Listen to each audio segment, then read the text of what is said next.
Hi guys, it's Aoife from Words of Clover and I'm here to do a book tag video today. So the tag I want to do is the books and life tag, and it is just a lovely chatty tag and exactly the type of tags that I love doing at the moment.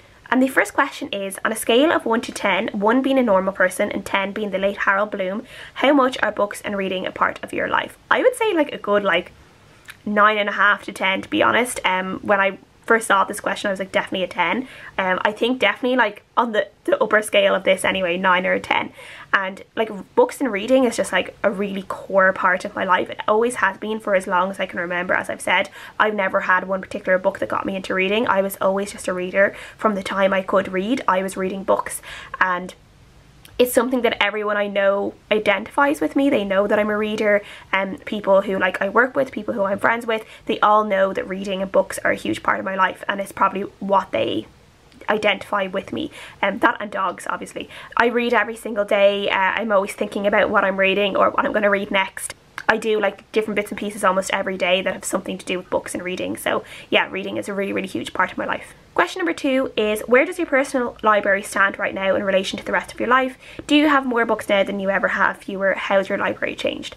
I definitely have more books than I have had probably in my life, and that also includes Kindle books. Obviously I have a really big kind of ebook collection, I guess, because I really like those Amazon daily deals and the 99p books. Sometimes I can't resist them. So yeah, I do have a lot, and the NetGalley books as well, obviously. So I have a lot of books stored on my Kindle, and then I also do have a large physical collection of books as well. But this is also a case of getting older and being able to afford different things.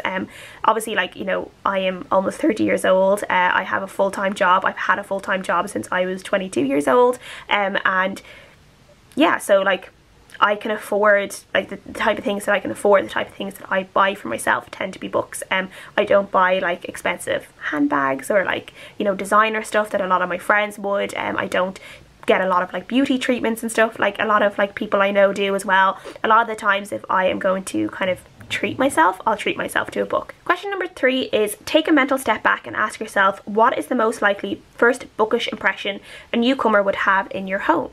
I think a lot of my my house at the moment, obviously we only moved in June, so it's still a massive work in progress. My bookshelves here that I film in front of, those are the 2 bookshelves I have in the house at the moment. They are in the front room, so people who kind of walk in and maybe come into the front room first, they would see it, and I guess they would like it, and they would think that I have a lot of books, and I actually have more books upstairs too. Yeah, I think at the moment, especially how I would feel and how I perceive my home at the moment and how I think other people would be definitely, it looks like a nice cozy place to read, I would hope, and that the books I have, it's kind of a nice cozy corner that I have set up where my books are at the moment. And then hopefully in the future I do hope to be able to turn the attic into a library at some point next year, where it will even be nicer and cozier, and yeah, my library reading room of dreams, that's what that is hopefully going to turn into. Question number 4 is, how often, if ever, do you clean or reorganize your books? I don't clean my books. I don't really find that they get dusty, to be honest. I don't know, yeah, I've never had to clean my books, but I've definitely, over the past couple of years, I've had to reorganize them a lot, just because I've moved 3 times in the past 2 years. So I moved out of my parents' house into the apartment, and then I moved from the apartment into our house. So yeah, I've moved a couple of times, and every time obviously I've had to reorganize my books. I still have quite a few books in my parents' house that will eventually be moved here, and when, as I said, I do get my library room, I will also be reorganizing that as well. So yeah, it's probably every maybe once a year or once every 6 months. In terms of reorganization, I always really like the idea of reorganizing my books until I do it and I have all my books off my shelves, and then I think, why did I do this? So yeah. 5 is, on average, how many books do you acquire in a given week?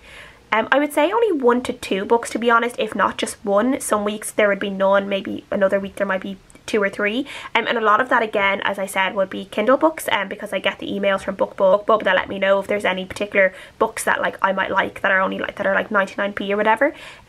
So yeah, that's probably that. I wouldn't buy a lot of physical books, maybe only once every couple of months would I buy physical books. I tend to do the online, the secondhand online bookstore, the bookshop.ie. I really like that for maybe if I want to splurge a little bit and buy myself a few books, I do that.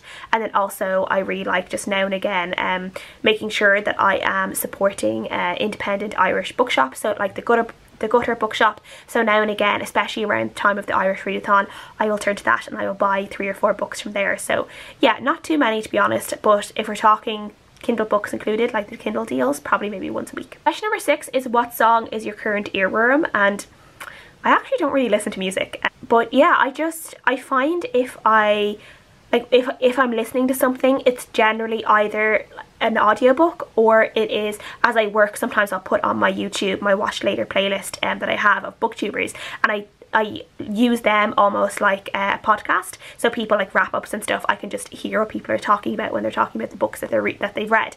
So I just use it as a podcast and I just can like work away while listening to that.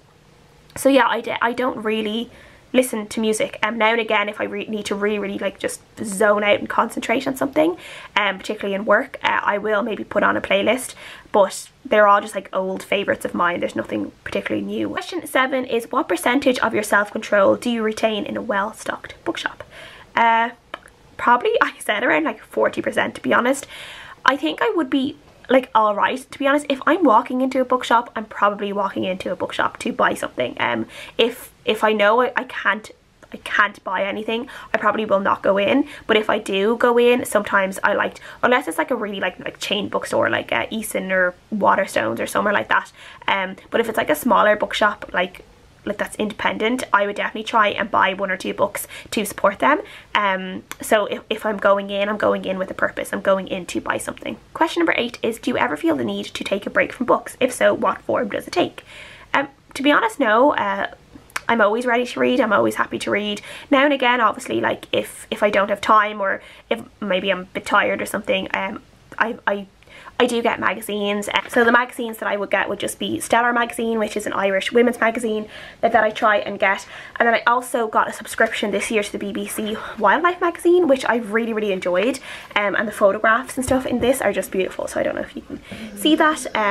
Yeah, and then there's this issue as well, which I love. So yeah, I really enjoyed getting them, and it's kind of like just nice and exciting like every month when they come in the door. And then sometimes I would play The Sims or something as well, if I want to kind of chill out before bed, where I'm not maybe reading, I'll just play The Sims or watch BookTube. Question number 9 is, when you meet a new person, how long does it take you to bring up books? Probably not very long. I might end up like, I tend to be like, if I'm talking about something with someone, if we're talking about a certain subject, I'm often able to relate that subject back to like a book I was reading. So I'll end up being like, oh, I was reading a book recently that this, that or the other, or I read a book that looks at this topic, you know, blah blah blah. So yeah, I normally will like bring up books in that way.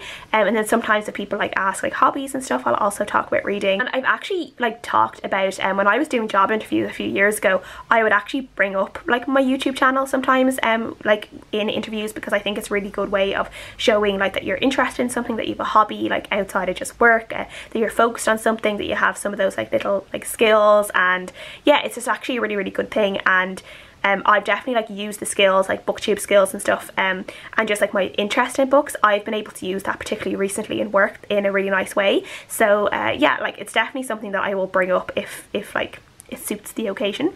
So yeah, I'm always happy to talk about books too, though I do definitely suffer from that thing of someone asking me to like recommend them a book. If they just turn around to me and say, oh, what good book have you read recently, I will like not be able to remember any book I've read ever.